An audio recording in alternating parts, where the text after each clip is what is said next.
नमस्ते। क्या आप अपनी जिंदगी को बेहतर बनाना चाहते हैं? मैं हूं रोहित और आज इस किताब के जरिए हम जानेंगे कि यह कैसे किया जा सकता है। और इस यात्रा में आपका स्वागत है। यह एक ऐसी यात्रा है जो आपको आपके अपने मन की सीमाओं से परे ले जाएगी, उस शांति और सुकून की ओर जो आप हमेशा से खोज रहे हैं। क्या आप कभी अपने ही विचारों के जाल में फंसा हुआ महसूस करते हैं? क्या चिंता, शक और डर की आवाजें आपके दिमाग में इतनी तेज हो जाती हैं कि बाहरी दुनिया की शांति भी आप तक नहीं पहुंच पाती? अगर हाँ, तो आप अकेले नहीं हैं। हम में से ज्यादातर लोग अपने मन की इस भूल भुलैया में खोए रहते हैं, ये मानते हुए कि हमारी पीड़ा का कारण हमारी नौकरी, हमारे रिश्ते या हमारी परिस्थितियां हैं। लेकिन क्या हो अगर मैं आपसे कहूं कि आपकी पीड़ा का असली स्रोत बाहर नहीं बल्कि आपके भीतर है? आज हम जोसेफ गुयेन की अंतर्राष्ट्रीय बेस्ट सेलर किताब don't believe everything you think, view your thinking is the beginning and end of suffering की गहराइयों में उतरेंगे। यह किताब कोई साधारण सेल्फ हेल्प गाइड नहीं है। ये आपके दिमाग को फिर से प्रोग्राम करने, मुश्किल तकनीकों को सीखने या जबरदस्ती सकारात्मक सोचने के बारे में नहीं है।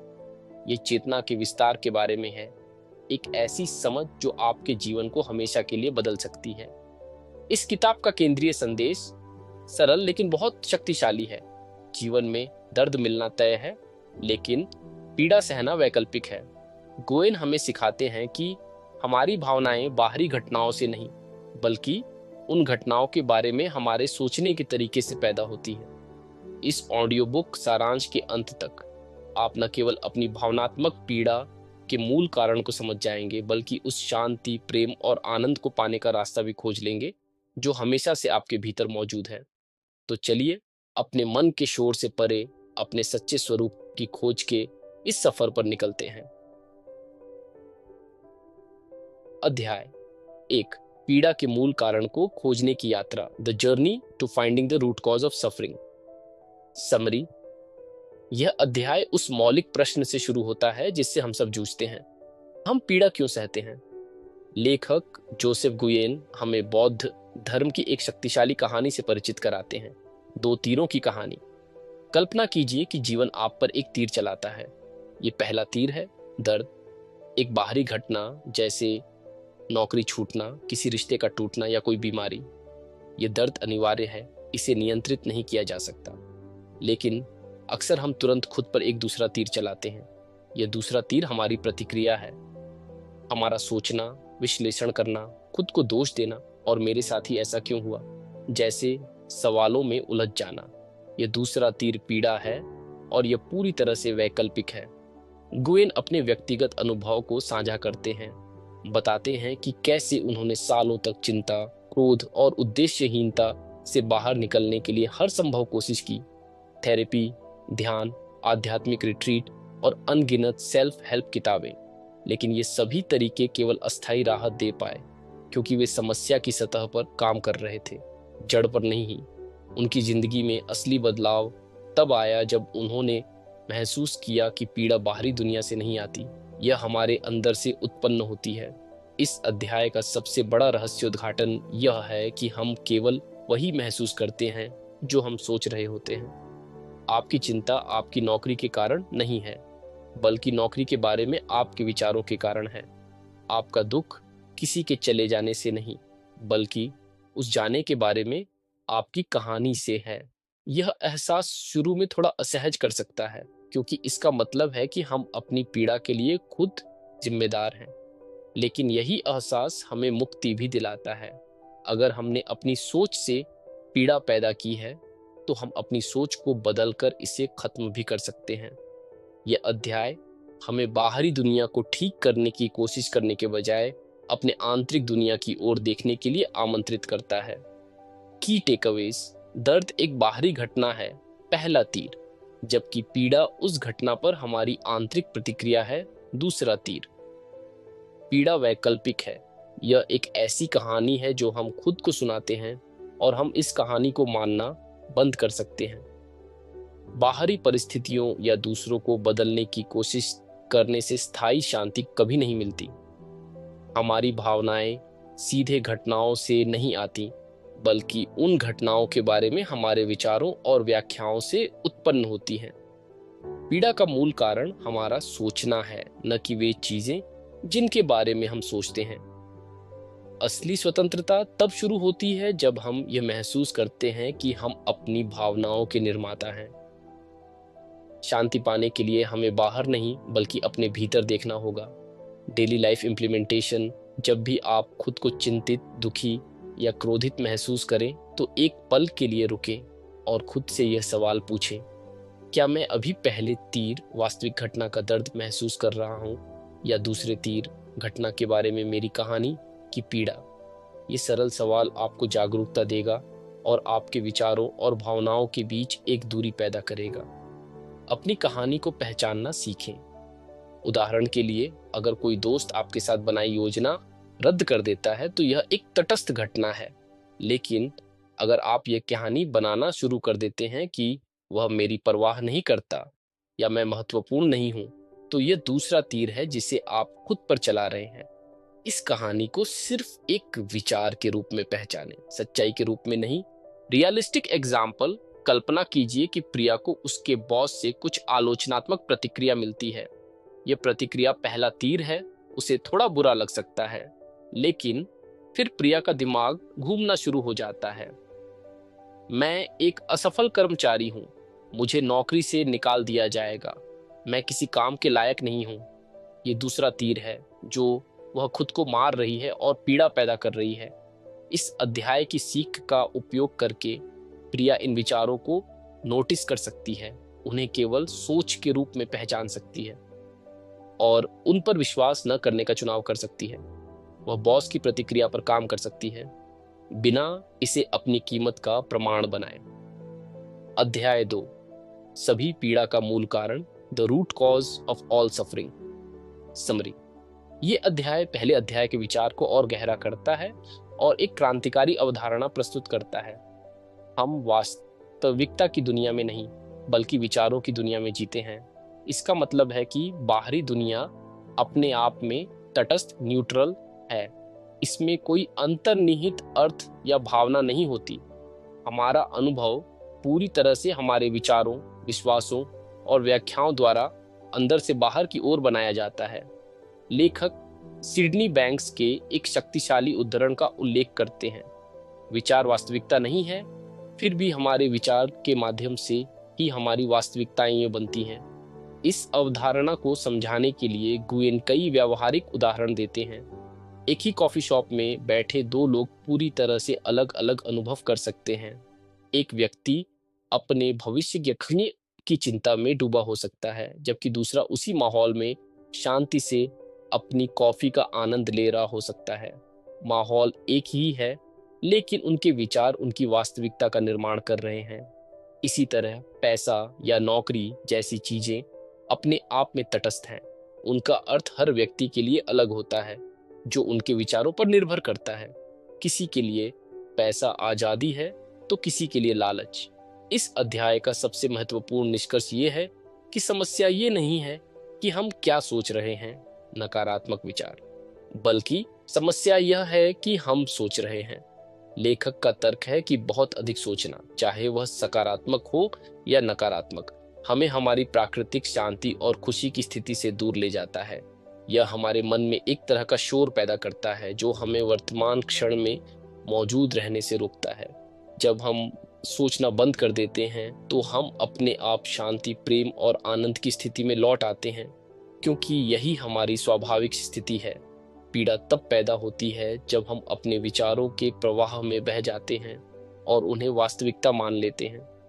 की टेकअवेज: आपकी वास्तविकता आपके विचारों का प्रतिबिंब है, बाहरी दुनिया का नहीं। बाहरी घटनाएं और परिस्थितियां स्वाभाविक रूप से तटस्थ होती हैं। हमारा सोचना ही उन्हें अच्छा या बुरा बनाता है। दो लोग एक ही स्थिति में होकर पूरी तरह से अलग अनुभव कर सकते हैं, क्योंकि उनका अनुभव उनके विचारों पर आधारित होता है। पीड़ा का असली कारण यह नहीं है कि आप क्या सोच रहे हैं, बल्कि यह है कि आप बहुत ज्यादा सोच रहे हैं। सोचना एक मानसिक गतिविधि है जो हमें हमारी प्राकृतिक शांति की स्थिति से दूर ले जाती है। जब आप सोचना बंद कर देते हैं तो आप अपनी स्वाभाविक खुशी और सुकून की स्थिति में लौट आते हैं। अपनी भावनाओं को बदलने के लिए आपको बाहरी दुनिया को नहीं, बल्कि अपने सोचने के तरीके को बदलना होगा। डेली लाइफ इम्प्लीमेंटेशन अपनी भावनाओं की वास्तविकता को चुनौती देना शुरू करें। जब भी आप एक मजबूत नकारात्मक भावना महसूस करें, तो खुद को याद दिलाएं, यह भावना स्थिति के बारे में मेरे विचारों से आ रही है, न कि सीधे स्थिति से। यह अभ्यास आपके और आपकी भावनात्मक प्रतिक्रिया के बीच एक छोटी सी जगह बनाता है जहां स्पष्टता आ सकती है। इसके अलावा दुनिया को बिना तुरंत निर्णय दिए देखने का अभ्यास करें। किसी पेड़, इमारत या व्यक्ति को देखें और बस उन्हें नोटिस करें, बिना कोई कहानी या राय बनाए। यह विचारों के फिल्टर के बिना वास्तविकता का अनुभव करने का एक शक्तिशाली व्यायाम है। रियलिस्टिक एग्जाम्पल, कल्पना कीजिए कि दो सहकर्मी अमन और रोहन दोनों को प्रमोशन नहीं मिलता। अमन का सोचना शुरू हो जाता है, ये अन्याय है, मेरा करियर खत्म हो गया, मैनेजमेंट मेरे खिलाफ है। वह गुस्सा और निराशा महसूस करता है। दूसरी ओर रोहन तटस्थ घटना को देखता है, मुझे प्रमोशन नहीं मिला। वह खुद को निराशा महसूस करने की अनुमति देता है, पहला तीर, लेकिन पीड़ादायक कहानी में शामिल नहीं होता। वह सोचता है, मैं इससे क्या सीख सकता हूँ। उनकी बाहरी वास्तविकता एक ही है, लेकिन उनके विचारों द्वारा बनाई गई उनकी आंतरिक दुनिया पूरी तरह से अलग है। अध्याय 3, हम सोचते ही क्यों हैं? Why do we even think? Summary, अगर सोचना ही पीड़ा का कारण है, तो हम ऐसा करते ही क्यों हैं? यह अध्याय इस सवाल का जवाब देता है और बताता है कि हमारा दिमाग कैसे काम करता है। गुएन बताते हैं कि हमारा दिमाग खुशी या तृप्ति के लिए नहीं, बल्कि जीवित रहने, सर्वाइवल के लिए बना है। हमारे पूर्वजों के लिए लगातार सोचना और विश्लेषण करना जीवन और मृत्यु का मामला था। उन्हें हर समय खतरों के लिए सतर्क रहना पड़ता था, अतीत के अनुभवों से सीखना पड़ता था और भविष्य के खतरों का अनुमान लगाना पड़ता था। यह लड्डो या भागो, फाइट और फ्लाइट तंत्र हमारे अस्तित्व के लिए महत्वपूर्ण था। समस्या यह है कि आज की आधुनिक दुनिया में, जहां हमारे जीवन को हर पल खतरा नहीं है, हमारा दिमाग अभी भी उसी पुराने सर्वाइवल सॉफ्टवेयर पर चल रहा है। यह एक छूटी हुई डेडलाइन, किसी दोस्त की एक सामान्य टिप्पणी या सोशल मीडिया पर एक पोस्ट को भी जीवन के लिए खतरे के रूप में देख सकता है। यही कारण है कि हम चिंता, डर और अत्यधिक विश्लेषण के चक्र में फंसे रहते हैं। हमारा दिमाग हमें जीवित रखने में उत्कृष्ट है, लेकिन यह हमें फलने फूलने, थ्राइव में मदद करने में बहुत खराब है। लेखक एक साहसिक दृष्टिकोण अपनाते हैं। यदि आप जीवित रहने के मोड़ से आगे बढ़कर शांति, आनंद और पूर्णता से भरा जीवन जीना चाहते हैं, तो आपको अपने दिमाग को नेतृत्व करने देना बंद करना होगा। जब हम अपने दिमाग को हर निर्णय लेने देते हैं, तो हम अनजाने में डर और कमी की स्थिति से काम कर रहे होते हैं। यह अध्याय हमें यह समझने में मदद करता है कि हमारा दिमाग हमारा दुश्मन नहीं है, यह बस अपना काम कर रहा है। लेकिन हमें यह पहचानना होगा कि इसका काम हमें खुश रखना नहीं है, और इसलिए हमें इसकी हर बात पर विश्वास करने की जरूरत नहीं है। की टेकअवेज, हमारा दिमाग जीवित रहने के लिए डिजाइन किया गया है, खुश रहने के लिए नहीं। अत्यधिक सोचने की हमारी प्रवृत्ति एक विकासवादी प्रतिक्रिया है जो अब आधुनिक दुनिया में अक्सर हानिकारक होती है। आपका दिमाग हर स्थिति में संभावित खतरों को स्कैन करता है, जिससे अनावश्यक चिंता और तनाव पैदा होता है। जीवित रहना, सर्वाइविंग, और फलना फूलना, थ्राइविंग, दो अलग अलग चीजें हैं। हमारा दिमाग पहले वाले में अच्छा है, दूसरे वाले में नहीं। अपने दिमाग को हर निर्णय पर हावी होने देना आपको डर और चिंता के चक्र में फंसाए रखता है। यह समझना कि आपका दिमाग कैसे काम करता है, आपको उसके द्वारा पैदा की गई कहानियों से खुद को अलग करने की शक्ति देता है। सच्ची खुशी और शांति तब मिलती है जब हम अपने दिमाग के सर्वाइवल मोड से आगे बढ़ते हैं। डेली लाइफ इम्प्लीमेंटेशन, जब आप अपने आप को किसी छोटी सी बात पर बहुत अधिक चिंता करते हुए पाते हैं, तो खुद को याद दिलाए, ये मेरा सर्वाइवल मोड वाला दिमाग है जो अपना काम कर रहा है, ये वास्तविक खतरा नहीं है। ये परिप्रेक्ष्य आपको शांत होने और स्थिति को अधिक स्पष्ट रूप से देखने में मदद कर सकता है। अपने दिमाग के साथ एक दोस्त की तरह व्यवहार करना शुरू करें, एक बॉस की तरह नहीं। उसकी चेतावनियों को सुने, लेकिन यह समझे कि वे हमेशा सटीक या सहायक नहीं होती हैं। आप कह सकते हैं, धन्यवाद दिमाग, मुझे सचेत करने के लिए, लेकिन अभी मैं सुरक्षित हूँ। वास्तविक उदाहरण, रियलिस्टिक एग्जाम्पल। मान लीजिए कि समीर को एक बड़ी प्रेजेंटेशन देनी है। उसका दिमाग तुरंत सबसे बुरे परिदृश्यों की कल्पना करने लगता है। क्या होगा अगर मैं अपने शब्द भूल गया? क्या होगा अगर लोग हंसेंगे? क्या होगा अगर मैं असफल हो गया? ये उसका सर्वाइवल दिमाग है जो उसे खतरे से बचाने की कोशिश कर रहा है। इस अध्याय की सीख का उपयोग करके समीर इन विचारों को पहचान सकता है और समझ सकता है कि ये सिर्फ उसका दिमाग है जो उसे जीवित रखने की कोशिश कर रहा है, न कि वास्तविकता की भविष्यवाणी कर रहा है। वह गहरी सांस ले सकता है, खुद को याद दिला सकता है कि वह सुरक्षित है और प्रेजेंटेशन की तैयारी पर ध्यान केंद्रित कर सकता है, न कि काल्पनिक आपदाओं पर। अध्याय 4, विचार बनाम सोचना, थॉट्स वर्स थिंकिंग। समरी, यह अध्याय इस किताब की सबसे महत्वपूर्ण और केंद्रीय अवधारणा को प्रस्तुत करता है। विचार, थॉट्स और सोचना, थिंकिंग के बीच का अंतर। यह अंतर समझना पीड़ा से मुक्ति की कुंजी है। गुयेन के अनुसार विचार सहज, तटस्थ और बिना प्रयास के आने वाली मानसिक घटनाएं हैं। वे बस हमारे मन में प्रकट होते हैं, जैसे आकाश में बादल आते जाते हैं। ये विचार एक गहरी बुद्धिमत्ता या सार्वभौमिक मन, यूनिवर्सल माइंड से आते हैं।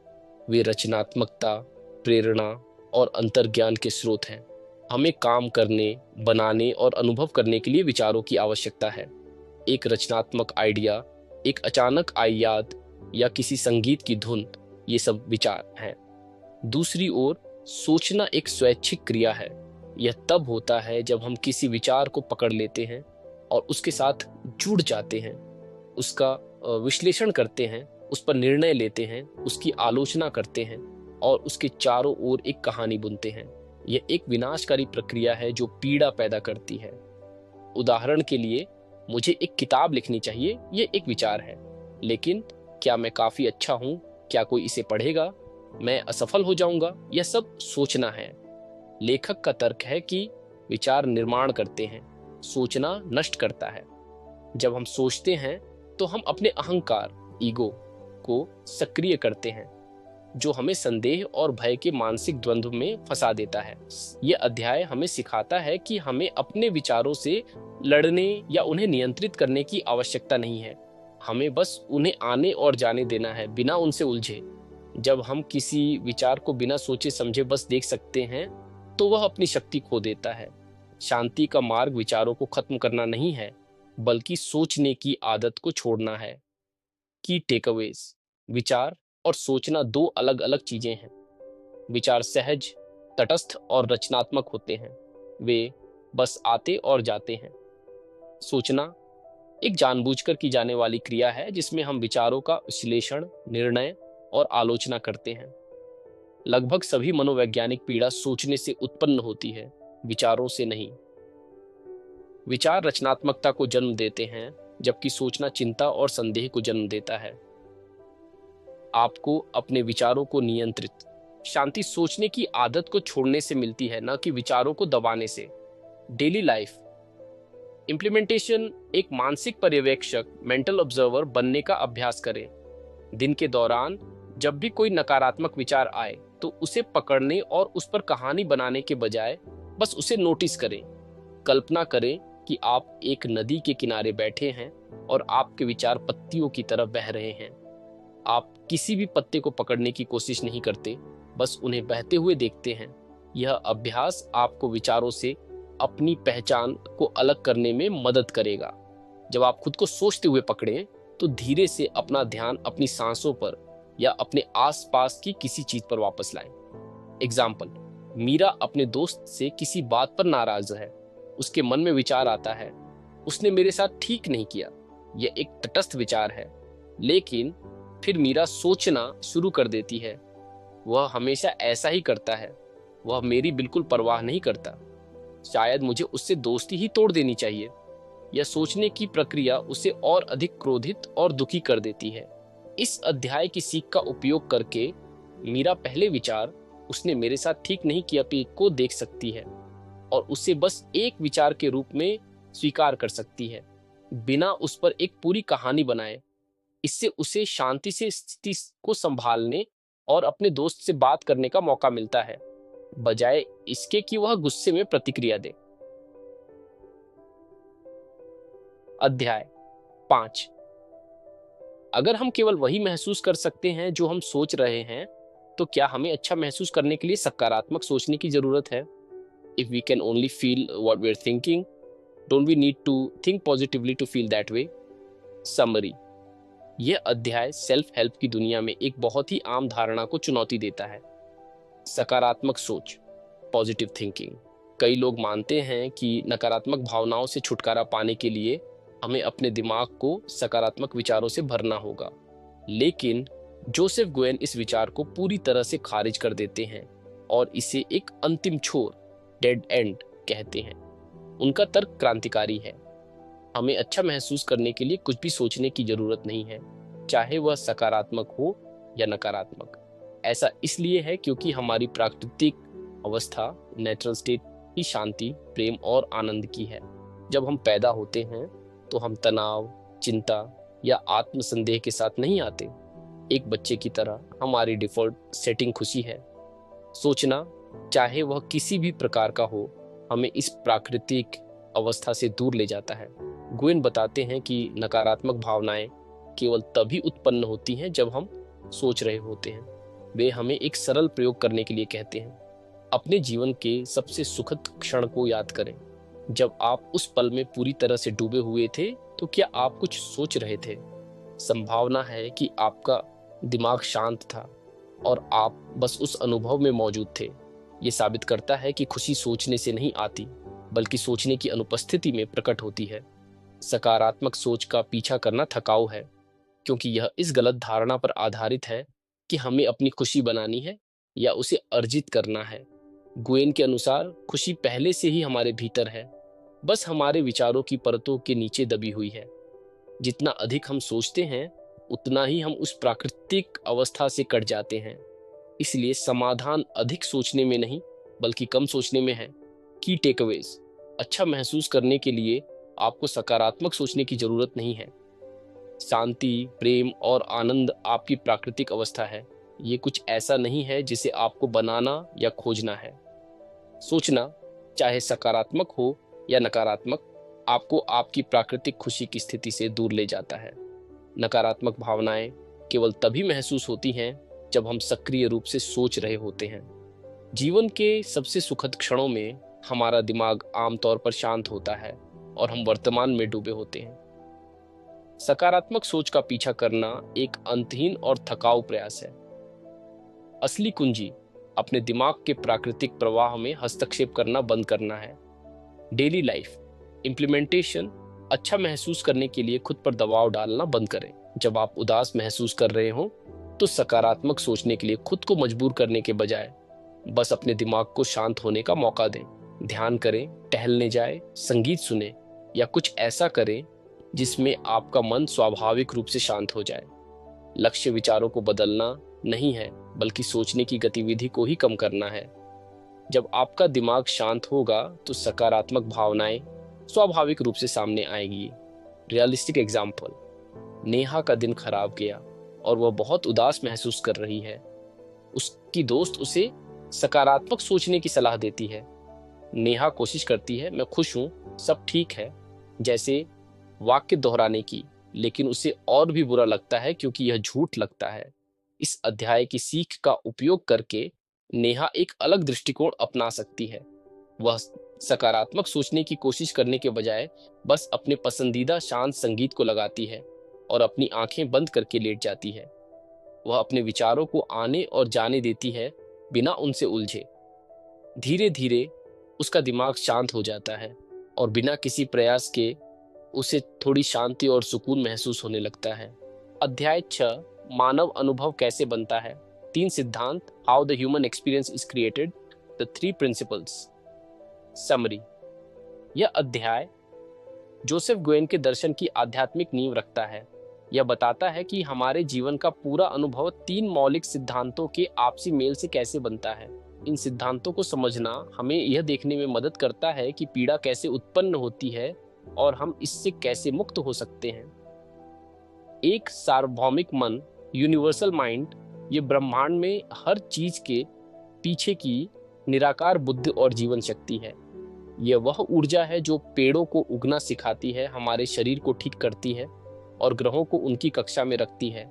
इसे ईश्वर, अनंत बुद्धिमत्ता या क्वांटम फील्ड जैसे कई नामों से जाना जाता है। यह सभी विचारों और ज्ञान का स्रोत है। जब हम इसके साथ तालमेल में होते हैं तो हम पूर्ण, प्रेरित और शांत महसूस करते हैं।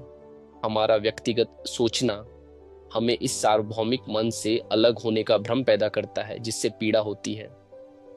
2. सार्वभौमिक चेतना, यूनिवर्सल कॉन्शियसनेस। ये जागरूकता की शक्ति है जो हमारे विचारों को जीवंत करती है। यह वह स्क्रीन है जिस पर हमारे विचारों की फिल्म चलती है। चेतना के बिना हम कुछ भी अनुभव नहीं कर सकते थे। यह सार्वभौमिक मन और हमारे व्यक्तिगत अनुभव के बीच का पुल है। 3. सार्वभौमिक विचार, यूनिवर्सल थॉट। यह वह शक्ति है जिससे हम अपनी व्यक्तिगत वास्तविकता बनाते हैं। विचार कच्चे माल की तरह हैं। जब चेतना का प्रकाश उन पर पड़ता है तो वे हमारे लिए वास्तविक हो जाते हैं। विचार स्वयं तटस्थ हैं, लेकिन जब हम उनसे जुड़ते हैं और सोचते हैं तो वे हमारी भावनाओं और अनुभवों को आकार देते हैं। इन 3 सिद्धांतों का सार यह है कि हमारा अनुभव हमेशा अंदर से बाहर की ओर बनता है। बाहरी दुनिया हमें महसूस नहीं कराती। हमारे विचार चेतना के माध्यम से जीवंत होकर हमारी भावनाओं का निर्माण करते हैं। पीड़ा तब होती है जब हम इस प्रक्रिया को भूल जाते हैं और मानते हैं कि हमारी भावनाएं बाहरी परिस्थितियों के कारण हो रही हैं। की टेकअवेज, हमारा अनुभव 3 सिद्धांतों से बनता है: मन, चेतना और विचार। सार्वभौमिक मन सभी जीवन के पीछे की बुद्धि और ऊर्जा है और सभी विचारों का स्रोत है। चेतना वह जागरूकता है जो हमारे विचारों को अनुभव करने योग्य बनाती है। विचार वह कच्चा माल है जिससे हमारी वास्तविकता बनती है। हमारा अनुभव हमेशा अंदर से बाहर की ओर बनता है। बाहरी दुनिया हमारी भावनाओं को नियंत्रित नहीं करती। पीड़ा तब होती है जब हमारा व्यक्तिगत सोचना हमें सार्वभौमिक मन से अलग होने का भ्रम देता है। इन सिद्धांतों को समझना हमें अपने विचारों से दूरी बनाने और उन्हें कम गंभीरता से लेने में मदद करता है। डेली लाइफ इम्प्लीमेंटेशन, इस ढांचे को एक उपयोगी रूपक के रूप में देखें जो आपको अपने विचारों से अलग होने में मदद करता है। जब आप अपने आप को नकारात्मक विचारों में फंसा हुआ पाते हैं तो खुद को याद दिलाएं कि ये विचार सिर्फ विचार हैं। सार्वभौमिक मन से आने वाली ऊर्जा के क्षणिक रूप, वे आप नहीं हैं। ये परिप्रेक्ष्य आपको उन्हें व्यक्तिगत रूप से लेने से रोकता है। आप कह सकते हैं, चाहे आप इसे ईश्वर कहें, ब्रह्मांड कहें या सिर्फ जीवन की ऊर्जा, यह विचार कि मेरे विचार मुझसे बड़े स्रोत से आते हैं मुझे उनसे दूरी बनाने में मदद करता है। ब्लॉक महसूस कर रहा है, वह सोच रहा है मेरे पास कोई अच्छा आइडिया नहीं है, मैं प्रतिभाशाली नहीं हूँ। यह सोच उसे निराश कर रही है। 3 सिद्धांतों को समझकर रवि अपने दृष्टिकोण को बदल सकता है। वह समझता है कि रचनात्मक विचार, थॉट, सार्वभौमिक मन, यूनिवर्सल माइंड से आते हैं, न कि उसके व्यक्तिगत अहंकार से। वह सोचने और खुद पर दबाव डालने के बजाय टहलने चला जाता है और अपने दिमाग को शांत होने देता है।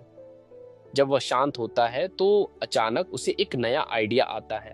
उसने कुछ किया नहीं, उसने बस अपने व्यक्तिगत सोच को रास्ते से हटा दिया ताकि सार्वभौमिक मन का विचार उस तक पहुंच सके। अध्याय 7, अगर सोचना ही हमारी पीड़ा का मूल कारण है तो हम सोचना कैसे बंद करें? If thinking is the root cause of our suffering, how do we stop thinking?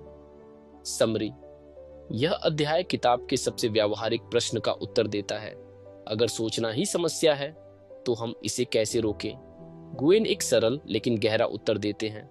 आप सोचने से लड़कर उसे नहीं रोक सकते। वास्तव में जितना अधिक आप अपने विचारों से लड़ेंगे वे उतने ही मजबूत होंगे। समाधान जोड़ने में नहीं बल्कि घटाने में है, यानी अपने विचारों के साथ उलझना बंद करने में। लेखक यहाँ 2 शक्तिशाली उपमाओं का उपयोग करते हैं। पहली है गंदे पानी से भरे कटोरे की कहानी। अगर कोई आपको गंदे पानी का कटोरा दे तो आप उसे साफ करने के लिए क्या करेंगे? क्या आप उसे हिलाएंगे या उसमें कुछ और मिलाएंगे? नहीं, आप बस उसे स्थिर छोड़ देंगे और धीरे धीरे गंदगी नीचे बैठ जाएगी और पानी अपने आप साफ हो जाएगा। हमारा दिमाग भी ठीक इसी तरह काम करता है। जब हम इसे शांत छोड़ देते हैं और इसके साथ छेड़छाड़ करना बंद कर देते हैं तो मानसिक शोर अपने आप कम हो जाता है और स्पष्टता आ जाती है। दूसरी उपमा दलदल क्विकसैंड की है। यदि आप दलदल में फंस जाते हैं तो बाहर निकलने का सबसे अच्छा तरीका संघर्ष करना नहीं है, क्योंकि जितना अधिक आप हाथ पैर मारेंगे उतना ही आप नीचे धंसेंगे।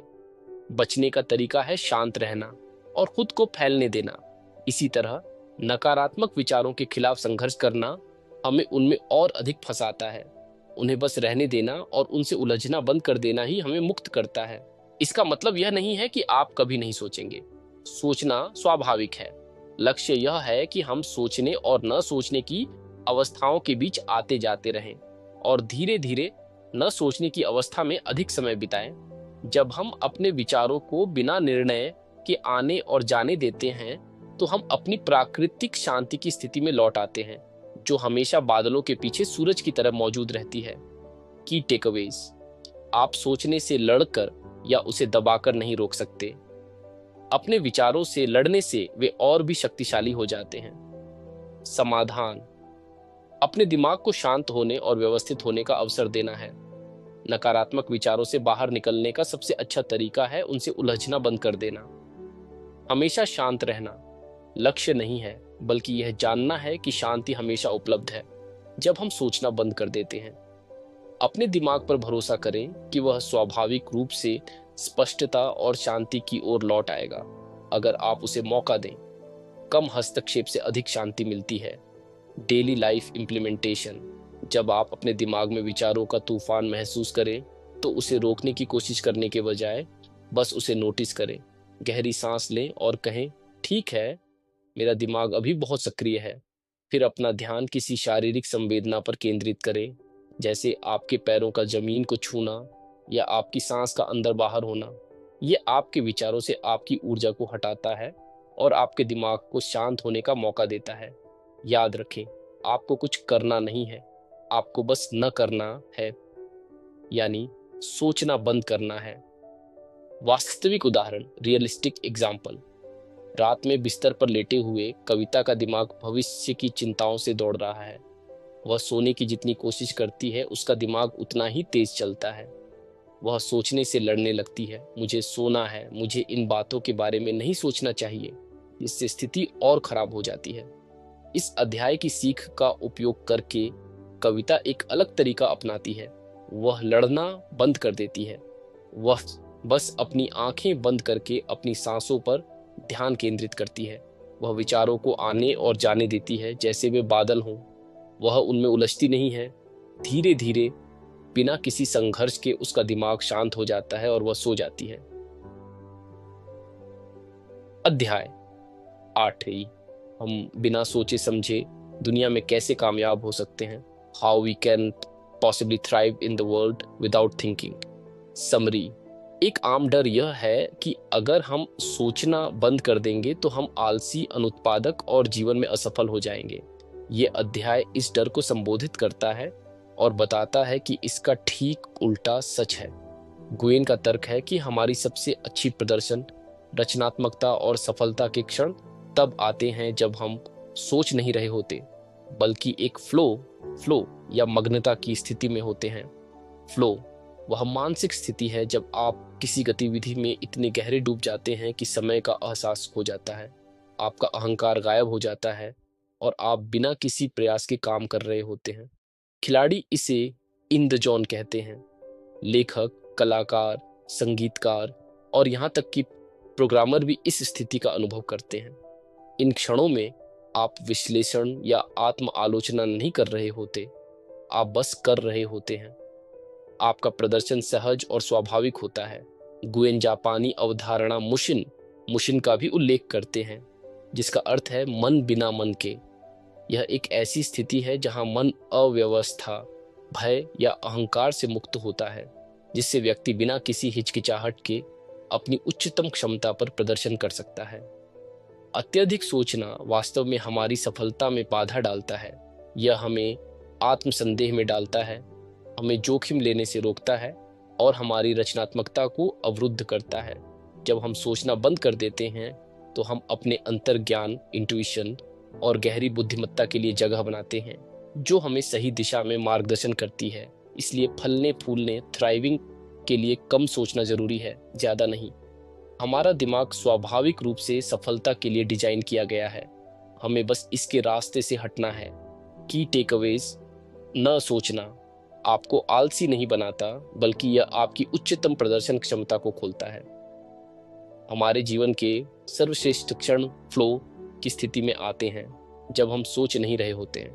अत्यधिक सोचना, ओवरथिंकिंग, आत्मसंदेह और हिचकिचाहट पैदा करके प्रदर्शन को बाधित करता है। मुसिन या मन बिना मन के की स्थिति में हम सहज और प्रभावी ढंग से कार्य करते हैं। सफलता का रहस्य कठिन सोचने में नहीं, बल्कि सोचने को रास्ते से हटाने में है। जब आप सोचना बंद कर देते हैं तो आप अपने अंतर्ज्ञान और आंतरिक ज्ञान तक पहुंच पाते हैं। भरोसा रखें कि आपका अवचेतन मन जानता है कि क्या करना है, आपको बस उसे काम करने देना है। डेली लाइफ इम्प्लीमेंटेशन: उन गतिविधियों को पहचानें जो आपको स्वाभाविक रूप से फ्लो की स्थिति में लाती है, चाहे वह पेंटिंग हो, दौड़ना हो, खाना बनाना हो या बागवानी हो। इन गतिविधियों में अधिक समय बिताएं। जब आप काम कर रहे हों तो परिणाम के बारे में लगातार चिंता करने के बजाय प्रक्रिया में डूबने की कोशिश करें। यदि आप किसी समस्या पर अटके हुए हैं तो उस पर और अधिक सोचने के बजाय ब्रेक लें, टहलने जाएं या कुछ और करें। अक्सर सबसे अच्छे समाधान तब आते हैं जब हम सक्रिय रूप से उनके बारे में नहीं सोच रहे होते हैं। रियलिस्टिक एग्जाम्पल: एक सॉफ्टवेयर डेवलपर करण एक जटिल कोड पर घंटों से अटका हुआ है। वह जितना अधिक सोचता है उतना ही उलझता जाता है। निराश होकर वह ब्रेक लेने का फैसला करता है और गिटार बजाने लगता है। गिटार बजाते समय वह पूरी तरह से संगीत में खो जाता है। वह फ्लो की स्थिति में है, उसका दिमाग कोडिंग के बारे में नहीं सोच रहा है। आधे घंटे बाद जब वह अपने कंप्यूटर पर वापस आता है तो समाधान अचानक उसके दिमाग में स्पष्ट हो जाता है। उसने सोचने से हटकर अपने दिमाग को समस्या को अवचेतन रूप से हल करने का मौका दिया। अध्याय 9: अगर हम सोचना बंद कर दें तो हमारे लक्ष्यों, सपनों और महत्वाकांक्षाओं का क्या होगा? If we stop thinking, what do we do about our goals, dreams and ambitions? Summary: यह अध्याय एक और महत्वपूर्ण चिंता को संबोधित करता है। क्या न सोचने का मतलब अपनी महत्वाकांक्षाओं को छोड़ देना है? गुएन स्पष्ट करते हैं कि सोचना बंद करने से आपके सपने खत्म नहीं होते, यह उन्हें बदल देता है। यह आपको हताशा से पैदा हुए लक्ष्यों से प्रेरणा से पैदा हुए लक्ष्यों की ओर ले जाता है। लेखक दो प्रकार के लक्ष्यों के बीच अंतर करते हैं। एक, हताशा से पैदा हुए लक्ष्य, गोल्स फ्रॉम डेस्परेशन। ये लक्ष्य कमी, भय और बाहरी मान्यता की आवश्यकता से प्रेरित होते हैं, जैसे मुझे अमीर बनना है ताकि लोग मेरा सम्मान करें, या मुझे यह नौकरी चाहिए ताकि मैं खुद को सफल साबित कर सकूं। ये लक्ष्य भारी महसूस होते हैं, एक बोझ की तरह, और उन्हें प्राप्त करने पर भी अक्सर खोखलापन या क्षणिक संतुष्टि मिलती है। ये लक्ष्य सोचने का परिणाम है, विश्लेषण, तुलना और अहंकार पर आधारित। 2, प्रेरणा से पैदा हुए लक्ष्य, गोल्स फ्रॉम इंस्पिरेशन। ये लक्ष्य आपके सच्चे स्व के साथ गहरे जुड़ाव से उत्पन्न होते हैं। वे हल्के, ऊर्जावान और चुंबकीय महसूस होते हैं। आप उन्हें इसीलिए नहीं अपनाते क्योंकि आपको कुछ साबित करना है, बल्कि इसीलिए क्योंकि वे आपको खुशी और उत्साह देते हैं। ये लक्ष्य विचार के रूप में आते हैं, सहज, स्पष्ट और आपके अंतर्ज्ञान से जुड़े हुए। गुएन एक शक्तिशाली सवाल पूछते हैं: अगर पैसा, डर और पहचान कोई मायने नहीं रखते तो आप क्या बनाना चाहेंगे? ये सवाल अत्यधिक सोचने को दरकिनार कर देता है और आपकी गहरी, आनंददायक इच्छाओं को प्रकट करता है। जब हम सोचना बंद कर देते हैं तो हम स्पष्टता प्राप्त करते हैं। हम खाली उपलब्धियों का पीछा करने के बजाय उद्देश्य, जुनून और सहजता के साथ निर्माण करना शुरू करते हैं।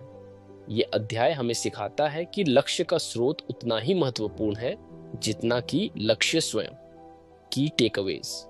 न सोचना महत्वाकांक्षा को खत्म नहीं करता बल्कि उसे शुद्ध करता है।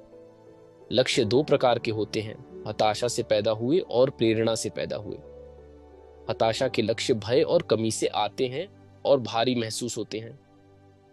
प्रेरणा के लक्ष्य आनंद और उद्देश्य से आते हैं और हल्के और ऊर्जावान महसूस होते हैं। आपके लक्ष्य का स्रोत स्वयं लक्ष्य से अधिक महत्वपूर्ण है। जब आप सोचना बंद कर देते हैं तो आप उन लक्ष्यों को खोजते हैं जो वास्तव में आपके दिल से निकलते हैं। सच्ची सफलता बाहरी मान्यता में नहीं बल्कि अपने जुनून का पालन करने में है। Daily life implementation. अपने वर्तमान लक्ष्यों की जांच करें। खुद से पूछें, मैं यह लक्ष्य क्यों चाहता हूं? क्या यह डर और कमी से आ रहा है या प्रेरणा और आनंद से? इस सवाल का ईमानदार जवाब आपको बहुत कुछ बता सकता है। नए लक्ष्य निर्धारित करते समय विश्लेषण और योजना बनाने में कूदने से पहले अपने दिमाग को शांत होने दें। ध्यान करें, प्रकृति में समय बिताएं और देखें कि कौन से विचार सहज रूप से आते हैं। उन विचारों पर ध्यान दें जो आपको उत्साहित और ऊर्जावान महसूस कराते हैं। वे आपकी प्रेरणा के लक्ष्य हो सकते हैं। रियलिस्टिक एग्जाम्पल, अंजलि एक वकील है जो अपनी नौकरी से नाखुश है। उसका कल लक्ष्य एक बड़ी लॉ फर्म में पार्टनर बनना है क्योंकि वह सोचती है कि इससे उसे सुरक्षा और सम्मान मिलेगा। हताशा का लक्ष्य, लेकिन यह लक्ष्य उसे थका हुआ और खाली महसूस कराता है। न सोचने का अभ्यास करने के बाद वह अपने दिमाग को शांत करती है। एक दिन उसे बच्चों को कला सिखाने का एक सहज विचार आता है, एक ऐसी गतिविधि जो उसे हमेशा से पसंद थी।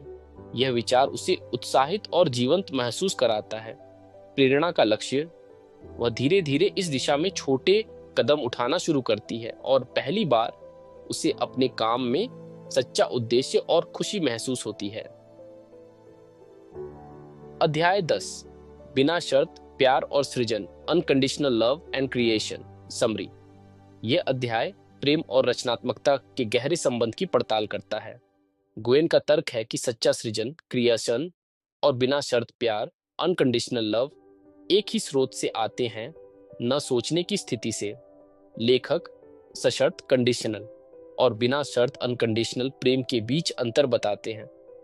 सशर्त प्रेम कारणों पर आधारित होता है। मैं तुमसे प्यार करता हूं क्योंकि तुम सुंदर हो या सफल हो या मजाकिया हो। इस तरह का प्यार नाजुक होता है क्योंकि अगर वे शर्तें बदल जाती हैं तो प्यार भी खत्म हो सकता है। बिना शर्त प्यार का कोई कारण नहीं होता, यह बस होता है। यह किसी व्यक्ति के होने के लिए एक गहरी सराहना है, बिना किसी अपेक्षा या शर्त के। यह प्यार भीतर से आता है, बाहरी गुणों से नहीं। यही सिद्धांत सृजन पर भी लागू होता है। सशर्त सृजन बाहरी पुरस्कारों के लिए किया जाता है, मान्यता, पैसा या प्रशंसा। यह कमी और भय से प्रेरित होता है और अक्सर भारी और अपूर्ण महसूस होता है। दूसरी ओर बिना शर्त सृजन बहुतायत की भावना से आता है। यह देने के बारे में है, पाने के बारे में नहीं। आप इसलिए बनाते हैं क्योंकि बनाने की क्रिया ही आपको आनंद देती है। यह हल्का, विशाल और आनंददायक महसूस होता है। गुएन हमें याद दिलाते हैं कि हम सभी उस शुद्ध बिना शर्त प्यार से जुड़े हुए हैं जिसे हम ब्रह्मांड, ईश्वर या कोई अन्य नाम दे सकते हैं। एकमात्र चीज जो हमें इस संबंध को महसूस करने से रोकती है वह है हमारा अपना सोचना, जो अलगाव का भ्रम पैदा करता है। जब हम प्यार करने या बनाने के लिए कारणों की आवश्यकता को छोड़ देते हैं तो हम अपनी असीम क्षमता को खोल देते हैं। की टेकअवेज, बिना शर्त प्यार और सच्चा सृजन दोनों न सोचने की शांतिपूर्ण स्थिति से उत्पन्न होते हैं। सशर्त प्रेम कारणों और अपेक्षाओं पर आधारित होता है, जबकि बिना शर्त प्यार बस होता है। सशर्त सृजन बाहरी पुरस्कारों के लिए होता है, जबकि बिना शर्त सृजन बनाने के आनंद के लिए होता है। सोचना हमें उस बिना शर्त प्यार के स्रोत से अलग होने का भ्रम पैदा करता है जिससे हम सभी जुड़े हुए हैं। जब आप अपेक्षाओं को छोड़ देते हैं तो आप प्रेम और रचनात्मकता की असीम क्षमता को खोल देते हैं। देने पर ध्यान केंद्रित करें, पाने पर नहीं। आपके रिश्ते और रचनात्मक कार्य तब फलते फूलते हैं जब वे बिना शर्त के होते हैं। डेली लाइफ इम्प्लीमेंटेशन, अपने रिश्तों में उन कारणों की सूची बनाने के बजाय कि आप किसी से प्यार क्यों करते हैं, बस उनके होने की सराहना करने का अभ्यास करें। उन्हें बदलने या उनसे कुछ पाने की अपेक्षा कासे बिना प्यार दें। अपने काम या शौक में परिणाम के बारे में चिंता करने के बजाय प्रक्रिया का आनंद लेने पर ध्यान केंद्रित करें। कुछ ऐसा बनाएं सिर्फ इसलिए क्योंकि आपको इसे बनाने में मजा आता है, न कि इसलिए कि इससे आपको क्या मिलेगा। यह अभ्यास आपको बिना शर्त सृजन के आनंद से जोड़ेगा। रियलिस्टिक एग्जाम्पल, एक संगीतकार आरव एक हिट गाना बनाने के लिए संघर्ष कर रहा है ताकि वह प्रसिद्ध हो सके। सशर्त सृजन, वह हर नोट का विश्लेषण करता है और दबाव में महसूस करता है। एक दिन वह इन अपेक्षाओं को छोड़ने का फैसला करता है और बस अपने आनंद के लिए गिटार बजाना शुरू कर देता है। वह धुनों के साथ खेलता है, बिना यह सोचे कि यह अच्छा है या नहीं। इस न सोचने की स्थिति में एक सुंदर और मौलिक धुन सहजता से उससे निकलती है। यह संगीत सच्चा और शक्तिशाली है क्योंकि यह बिना शर्त सृजन से आया है, न कि मान्यता की आवश्यकता से। अध्याय 11, वर्तमान में शांति, आनंद, प्रेम और तृप्ति का अनुभव करने के बाद आप क्या करते हैं? What do you do after experiencing peace, joy, love and fulfillment in the present? Summary, एक बार जब कोई व्यक्ति न सोचने की स्थिति का अनुभव कर लेता है और आंतरिक शांति और आनंद को महसूस कर लेता है, तो एक स्वाभाविक प्रश्न उठता है, अब क्या? क्या इसका मतलब है कि हम निष्क्रिय हो जाते हैं और दुनिया से कट जाते हैं? यह अध्याय इस गलत धारणा को दूर करता है और बताता है कि सच्ची तृप्ति निष्क्रियता की ओर नहीं बल्कि उद्देश्यपूर्ण कार्रवाई की ओर ले जाती है। गुयेन का तर्क है कि जब आप कमी और भय की स्थिति से काम नहीं कर रहे होते हैं तो आपके कार्य एक अलग गुणवत्ता लेते हैं। वे पूर्णता की भावना और योगदान करने की इच्छा से प्रेरित होते हैं। आंतरिक शांति एक लंगर, एंकर बन जाती है जो आपको जीवन की चुनौतियों का सामना स्पष्टता और लचीलेपन के साथ करने की अनुमति देती है। आप समस्याओं से भागते नहीं हैं बल्कि उन्हें एक शांत और केंद्रित मन से हल करते हैं। ये नई पाई गई तृप्ति आपकी महत्वाकांक्षा को खत्म नहीं करती, ये उसे बढ़ाती है। लेकिन अब आपके लक्ष्य डर से नहीं बल्कि जिज्ञासा, रचनात्मकता और आनंद से प्रेरित होते हैं। आप परिणामों से कम जुड़े होते हैं और प्रक्रिया का अधिक आनंद लेते हैं। इसके अलावा जब आप शांति और प्रेम की स्थिति में रहते हैं तो इसका एक तरंग प्रभाव, रिपल इफेक्ट होता है। आपकी शांतिपूर्ण ऊर्जा स्वाभाविक रूप से आपके आसपास के लोगों तक फैलती है। आपके रिश्ते गहरे होते हैं और आप दूसरों के लिए प्रेरणा का स्रोत बन जाते हैं। आप दुनिया में एक सकारात्मक शक्ति बन जाते हैं, सिर्फ अपने होने के तरीके से। संक्षेप में, सच्ची तृप्ति का अनुभव करना अंत नहीं है, यह एक समृद्ध, अधिक सार्थक और प्रभावशाली जीवन की शुरुआत है। की टेकअवेज, आंतरिक शांति और तृप्ति निष्क्रियता नहीं बल्कि उद्देश्यपूर्ण कार्रवाई की ओर ले जाती है। जब आप पूर्णता की भावना से कार्य करते हैं तो आपके कार्य अधिक प्रभावी और आनंददायक होते हैं। आंतरिक शांति आपको जीवन की चुनौतियों का सामना करने के लिए एक स्थिर आधार प्रदान करती है। सच्ची तृप्ति आपकी महत्वाकांक्षा को शुद्ध करती है, उसे भय से आनंद की ओर ले जाती है। आपकी शांतिपूर्ण उपस्थिति का आपके आसपास के लोगों पर सकारात्मक प्रभाव पड़ता है। जब आप बाहरी दुनिया से खुशी खोजना बंद कर देते हैं तो आपका जीवन इस बारे में हो जाता है कि आप क्या दे सकते हैं। यह अवस्था अंत नहीं बल्कि एक अधिक प्रामाणिक और प्रभावशाली जीवन की शुरुआत है। डेली लाइफ इम्प्लीमेंटेशन, जब आप शांति के क्षणों का अनुभव करें तो उन्हें पकड़ने की कोशिश न करें, बस उन्हें स्वीकार करें और जानें कि यह आपकी प्राकृतिक अवस्था है। इस शांतिपूर्ण स्थिति से अपने दिन के कार्यों को करने का प्रयास करें। देखें कि आपके निर्णय और बातचीत कैसे बदलते हैं जब वे शांति से आते हैं, न कि चिंता से। दूसरों के साथ अपनी बातचीत में बस मौजूद रहने और सुनने पर ध्यान केंद्रित करें। आपकी शांत उपस्थिति ही अपने आप में एक उपहार हो सकती है। रियलिस्टिक एग्जाम्पल, एक मैनेजर सीमा हमेशा तनाव में रहती थी और अपनी टीम पर बहुत दबाव डालती थी। न सोचने का अभ्यास करने के बाद वह आंतरिक शांति का अनुभव करना शुरू कर देती है। अब जब कोई समस्या आती है तो वह घबराने के बजाय शांत रहती है। वह अपनी टीम को दोष देने के बजाय समाधान खोजने के लिए उनके साथ काम करती है। उसकी शांत ऊर्जा पूरे ऑफिस के माहौल को बदल देती है। टीम अधिक रचनात्मक और सहयोगी हो जाती है। सीमा अभी भी एक महत्वाकांक्षी मैनेजर है, लेकिन अब उसकी महत्वाकांक्षा सफलता के डर से नहीं, बल्कि अपनी टीम को फलते फूलते देखने के आनंद से प्रेरित है। अध्याय 12। कुछ भी अच्छा या बुरा नहीं होता। नथिंग इज आइदर गुड और बैड। समरी। ये अध्याय शेक्सपियर के प्रसिद्ध उद्धरण पर आधारित है। कुछ भी अच्छा या बुरा नहीं होता, लेकिन हमारा सोचना उसे ऐसा बना देता है। गोएन इस विचार को विस्तार से बताते हैं, यह तर्क देते हुए कि जीवन में घटनाओं का कोई अंतर्निहित नैतिक या भावनात्मक मूल्य नहीं होता है, वे बस होती हैं। यह हमारा मन है जो हमारे अहंकार, भय और अतीत की कंडीशनिंग से प्रभावित होकर उन पर अच्छा या बुरा का लेबल लगाता है। हमारा दिमाग लगातार दुनिया को वर्गीकृत और आंकता रहता है। यह नौकरी अच्छी है, यह मौसम खराब है, यह व्यक्ति अच्छा है, वह व्यक्ति बुरा है। ये लेबलिंग हमें सुरक्षा का एक झूठा एहसास दे सकती है, लेकिन ये पीड़ा का एक प्रमुख स्रोत भी है। जब हम किसी चीज को बुरा मानते हैं तो हम उसका विरोध करते हैं, जिससे हमारा दर्द और बढ़ जाता है। जब हम किसी चीज को अच्छा मानते हैं तो हम उससे चिपक जाते हैं और उसे खोने का डर पैदा करते हैं, जिससे अपेक्षा और निराशा होती है।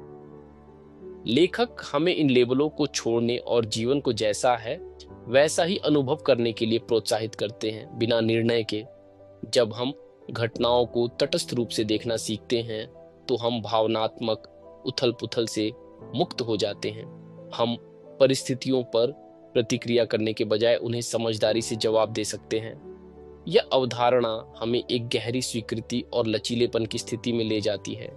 हम यह महसूस करना शुरू कर देते हैं कि हम कलाकार हैं और हमारे विचार वे कूची हैं जिनसे हम अपनी वास्तविकता के कैनवास को रंगते हैं। जब हम अच्छा और बुरा के लेबल हटा देते हैं तो हम जीवन को खुले दिल से गले लगाने के लिए स्वतंत्र हो जाते हैं, यह जानते हुए कि हर अनुभव, चाहे वह आरामदायक हो या चुनौतीपूर्ण, विकास का एक अवसर है। की टेकअवेज। घटनाएं अपने आप में तटस्थ होती हैं, हमारा सोचना ही उन्हें अच्छा या बुरा बनाता है। अच्छा और बुरा के लेबल हमारे मन द्वारा बनाए जाते हैं और पीड़ा का स्रोत होते हैं। किसी चीज को बुरा मानने से प्रतिरोध और दर्द बढ़ता है। किसी चीज को अच्छा मानने से लगाव और खोने का डर पैदा होता है। निर्णय और लेबलिंग को छोड़कर हम भावनात्मक स्वतंत्रता प्राप्त कर सकते हैं। चीजों को वैसे ही स्वीकार करना सीखें जैसी वे हैं, न कि जैसी आप चाहते हैं कि वे हों। हर अनुभव विकास का एक अवसर है, चाहे वह सुखद हो या चुनौतीपूर्ण। Daily life implementation. अपने दिन के दौरान ध्यान दें कि आप कितनी बार चीजों, लोगों और स्थितियों पर अच्छा या बुरा का लेबल लगाते हैं। बस इस आदत के प्रति जागरूक होना ही पहला कदम है। जब आप खुद को ऐसा करते हुए पकड़ें तो एक पल के लिए रुकें और उस लेबल पर सवाल उठाएं। खुद से पूछें, क्या यह वास्तव में बुरा है या यह सिर्फ एक घटना है जिसके बारे में मैं नकारात्मक सोच रहा हूं? इस अभ्यास से आप धीरे धीरे निर्णय लेने की अपनी आदत को कम कर सकते हैं और जीवन को अधिक स्वीकृति के साथ अनुभव कर सकते हैं। वास्तविक उदाहरण, रियलिस्टिक एग्जाम्पल। कल्पना कीजिए कि दो लोग अपनी नौकरी खो देते हैं। पहला व्यक्ति, राहुल, इसे बुरी घटना के रूप में देखता है। वह सोचता है, ये मेरे साथ हुई सबसे खराब चीज है, और वह हताशा में डूब जाता है। दूसरा व्यक्ति, साइना, इस पर कोई लेबल नहीं लगाती। वह इसे सिर्फ एक घटना के रूप में देखती है। मेरी नौकरी चली गई। क्योंकि वह इसे बुरा नहीं मान रही है, उसका दिमाग समाधान खोजने के लिए खुला है। वह इसे एक नए करियर पथ का पता लगाने या अपना खुद का व्यवसाय शुरू करने के अवसर के रूप में देखती है। घटना एक ही है, लेकिन लेबलिंग में अंतर उनके अनुभवों को पूरी तरह से बदल देता है। अध्याय 13। बिना सोचे समझे कैसे जाने कि क्या करना है? How do you know what to do without thinking? Summary. अगर हमें महत्वपूर्ण निर्णय लेने के लिए अपने तर्क और विश्लेषण पर भरोसा नहीं करना चाहिए, तो हमें कैसे पता चलेगा कि क्या करना है? ये अध्याय इस प्रश्न का उत्तर देता है, अपने अंतर्ज्ञान इंट्यूशन पर भरोसा करके। गुयेन तर्क देते हैं कि हम सभी के पास एक आंतरिक ज्ञान या सहज बोध होता है जो हमारे सोचने वाले दिमाग के शोर से परे मौजूद है। यह एक शांत जानने वाली आवाज है जो तब उभरती है जब हमारा मन शांत होता है। यह हमारा आंतरिक कंपास है जो हमें हमेशा हमारी उच्चतम भलाई की ओर मार्गदर्शन करता है। समस्या यह है कि हम अक्सर इस अंतर्ज्ञान को अपने तार्किक दिमाग के पक्ष में अनदेखा कर देते हैं। हमारा तार्किक दिमाग अतीत के डेटा, पेशेवरों और विपक्षों की सूचियों और दूसरे लोगों की राय पर निर्भर करता है। यह हमें विश्लेषण पक्षाघात एनालिसिस पैरालिसिस में फंसा सकता है, जहां हम इतना सोचते हैं कि हम कोई कार्रवाई ही नहीं कर पाते। इसके विपरीत अंतर्ज्ञान सहज, सरल और अक्सर बिना किसी स्पष्ट कारण के होता है। ये एक पेट की भावना, गट फीलिंग या एक शांत जानने जैसा महसूस होता है। ये सार्वभौमिक मन से जुड़ा होता है और भय या अहंकार से मुक्त अंतर्दृष्टि प्रदान करता है। लेखक बताते हैं कि हम अक्सर जानते हैं कि हमें क्या करना चाहिए, लेकिन हम उस पर कार्रवाई करने से डरते हैं क्योंकि ये तार्किक नहीं लगता है या क्योंकि हमें परिणाम का डर होता है। इस अध्याय का संदेश है कि अपने दिमाग को शांत करना और अपने अंतर्ज्ञान को सुनना सीखना है।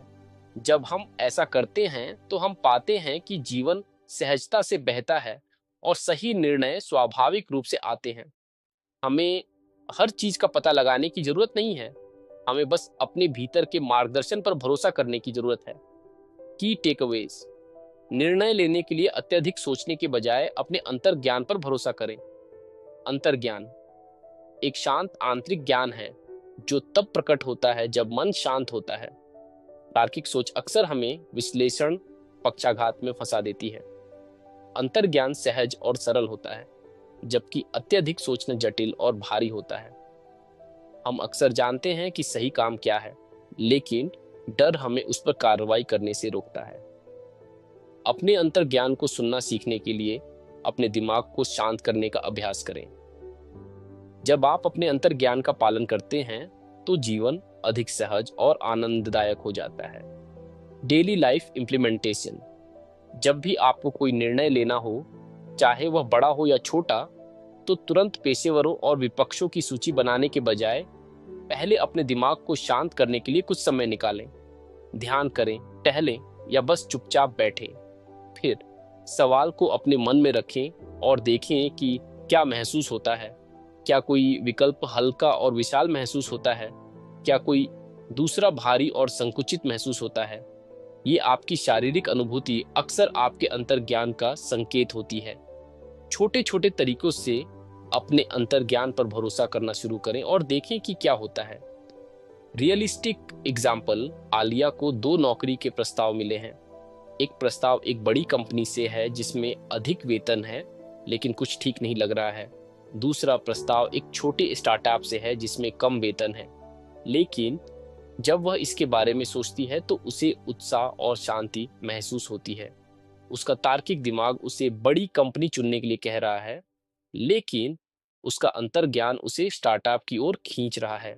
इस अध्याय की सीख का उपयोग करके आलिया अपने तार्किक दिमाग के शोर को शांत करती है और अपनी पेट की भावना पर भरोसा करने का फैसला करती है।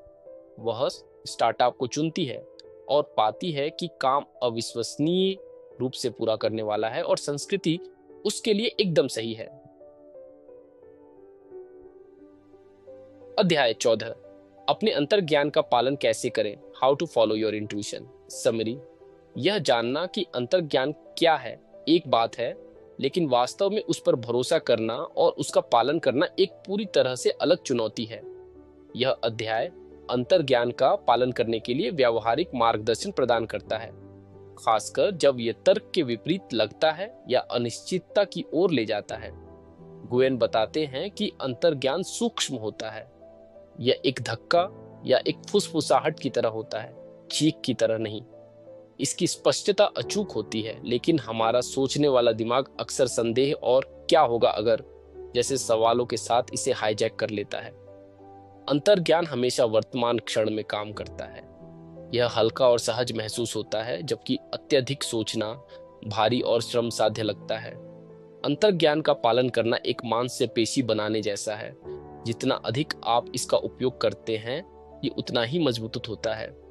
हर बार जब आप अपने अंतर्ज्ञान पर भरोसा करते हैं और उस पर कार्रवाई करते हैं, तो आप उस आंतरिक मार्गदर्शन प्रणाली के साथ अपने संबंध को मजबूत करते हैं। लेखक एक व्यावहारिक दृष्टिकोण प्रदान करते हैं। एक, रुकें और अपने मन को शांत करें, अंतर्ज्ञान को सुनने के लिए जगह बनाएं। 2, भावना पर ध्यान दें, अंतर्ज्ञान शांतिपूर्ण, स्पष्ट या विशाल महसूस होता है। डर या दबाव से प्रेरित निर्णय आमतौर पर अंतर्ज्ञान नहीं होते हैं। 3, पहला कदम उठाएं, अंतर्ज्ञान आपको पूरा रोड मैप नहीं देता है, ये बस अगला सबसे अच्छा कदम दिखाता है। 4, परिणाम को छोड़ दें, अंतर्ज्ञान आपको पूर्णता की ओर नहीं, बल्कि संरेखण अलाइनमेंट की ओर मार्गदर्शन करता है। प्रक्रिया पर भरोसा करें।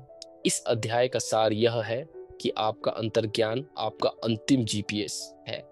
इसके मार्गदर्शन पर भरोसा करने और कार्रवाई करने से जीवन सहजता से प्रकट होता है, जिससे प्रामाणिकता, आनंद और शांति को बढ़ावा मिलता है। अंतर्ज्ञान का पालन करने के लिए विश्वास और कार्रवाई की आवश्यकता होती है, खासकर अनिश्चितता के समय में। अंतर्ज्ञान एक सूक्ष्म भावना है, लेकिन इसकी स्पष्टता अचूक होती। अत्यधिक सोचना अक्सर संदेह पैदा करके अंतर्ज्ञान को दबा देता है। अंतर्ज्ञान का अभ्यास करने से यह मजबूत होता है। अंतर्ज्ञान का पालन करने के लिए अपने दिमाग को शांत करें, भावना पर ध्यान दें और पहला कदम उठाएं। परिणामों से अनासक्त रहें और प्रक्रिया पर भरोसा करें। आपका अंतर्ज्ञान आपको हमेशा आपकी उच्चतम भलाई की ओर मार्गदर्शन करेगा। Daily life implementation. अपने दिन की शुरुआत कुछ मिनटों के मौन से करें। अपने आप से पूछें, आज मेरे लिए सबसे महत्वपूर्ण क्या है, और देखें कि क्या विचार या भावनाएं आती हैं। दिन भर में जब भी आप भ्रमित महसूस करें, तो एक पल के लिए रुकें और अपने दिल पर हाथ रखें। गहरी सांस लें और पूछें, मेरा अंतर्ज्ञान मुझे क्या करने के लिए कह रहा है। जवाब का विश्लेषण न करें, बस उसे महसूस करें। छोटे छोटे तरीकों से इस मार्गदर्शन पर कार्रवाई करना शुरू करें, जैसे कि एक अलग रास्ते से घर जाना या किसी दोस्त को फोन करना जिसके बारे में आप सोच रहे थे। Realistic example. विक्रम एक यात्रा की योजना बना रहा है। उसका तार्किक दिमाग उसे एक लोकप्रिय भीड़ भाड़ वाले पर्यटन स्थल पर जाने के लिए कह रहा है, लेकिन उसका अंतर्ज्ञान उसे एक शांत अज्ञात पहाड़ी शहर की ओर खींच रहा है। वह हिचकिचाता है क्योंकि पहाड़ी शहर के बारे में बहुत कम जानकारी है। इस अध्याय की सीख का उपयोग करके विक्रम अपने डर को स्वीकार करता है, लेकिन फिर भी अपने अंतर्ज्ञान पर भरोसा करने का फैसला करता है।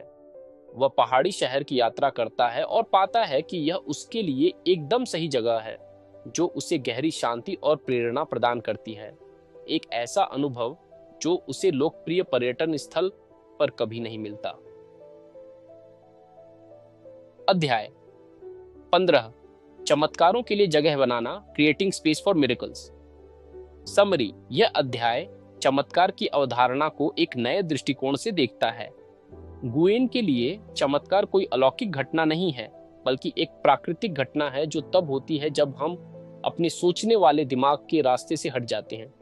वे अप्रत्याशित अवसर, सहज समाधान और सही समय पर सही लोगों से मिलना है, जो तब प्रकट होते हैं जब हम जीवन के प्रवाह के साथ संरेखित होते हैं। समस्या यह है कि हमारा मन इतना अव्यवस्थित और शोरगुल वाला होता है कि हम इन रोजमर्रा के चमत्कारों को नोटिस ही नहीं कर पाते या उन्हें प्राप्त करने के लिए खुले नहीं होते।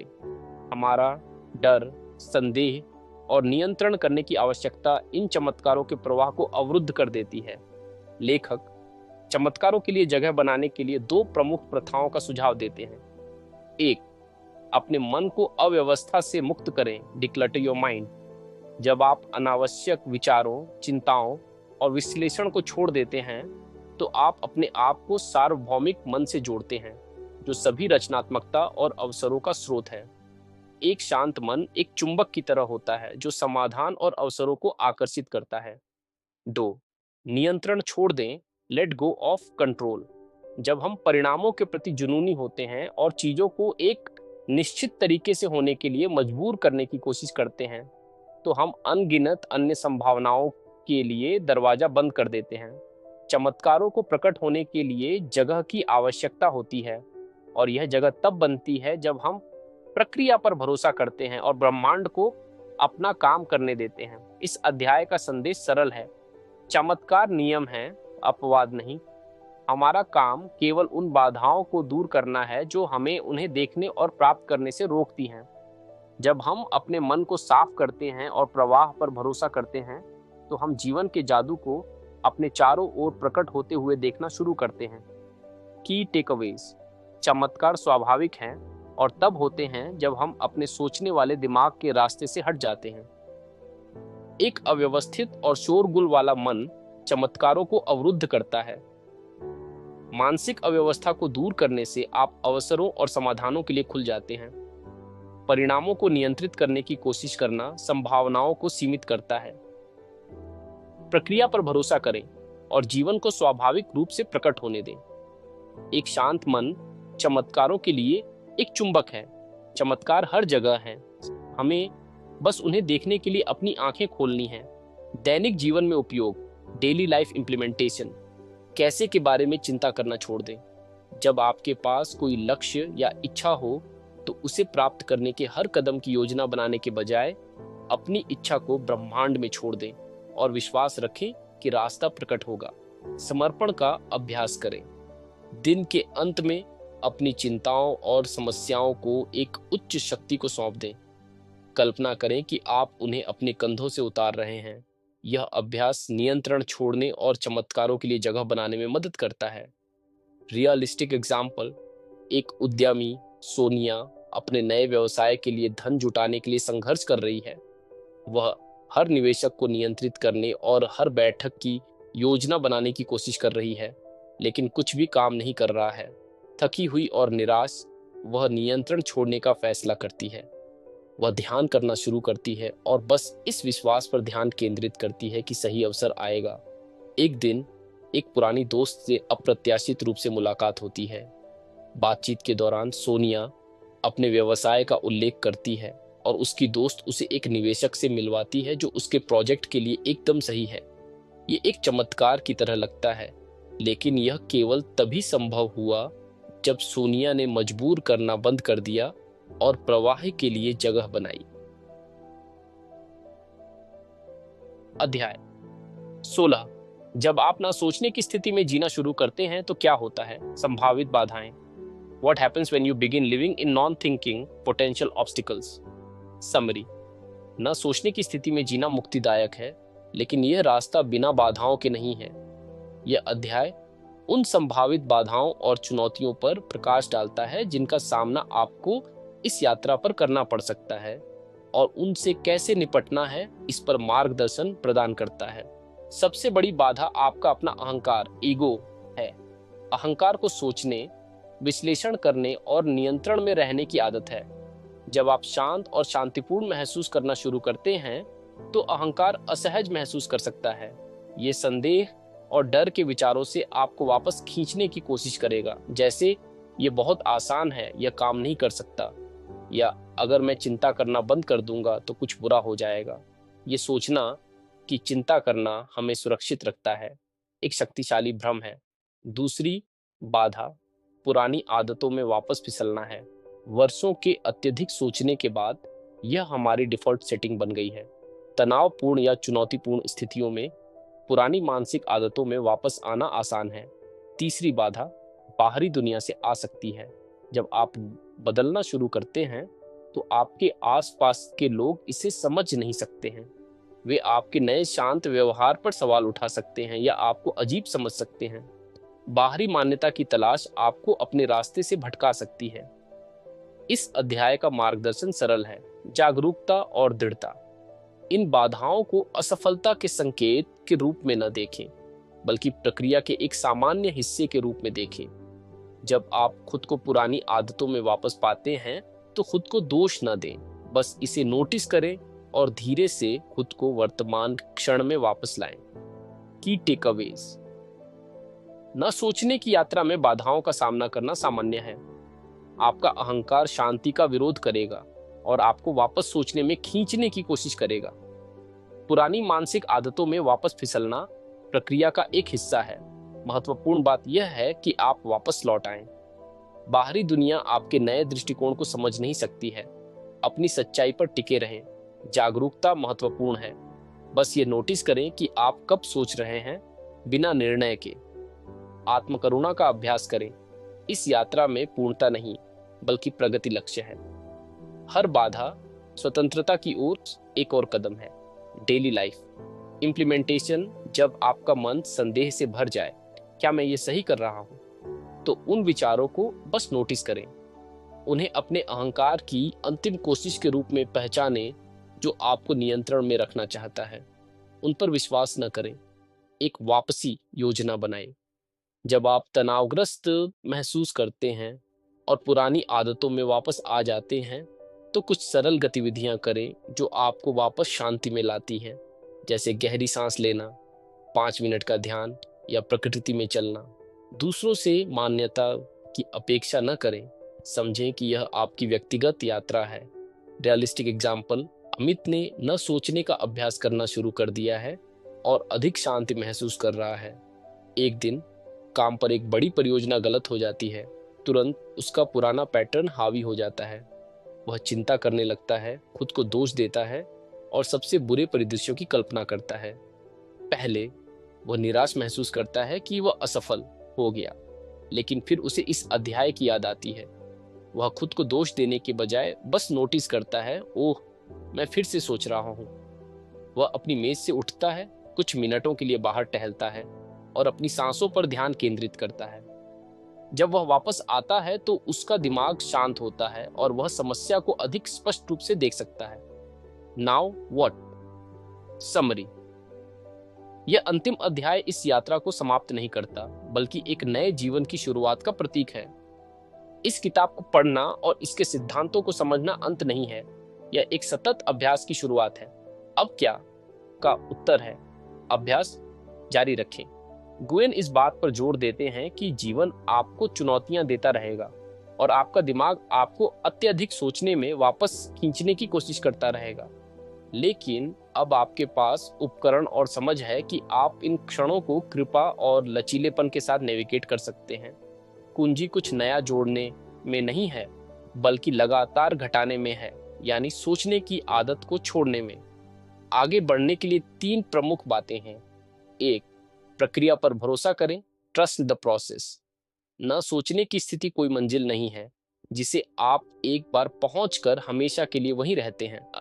यह मानसिक अव्यवस्था को छोड़ने और अपनी प्राकृतिक शांति की स्थिति से फिर से जुड़ने का एक सतत अभ्यास है। 2, अपने अंतर ज्ञान पर झुकें। लीन इनटू योर इंट्यूशन। अपने निर्णयों का मार्गदर्शन करने के लिए अपने आंतरिक ज्ञान पर अधिक से अधिक भरोसा करें।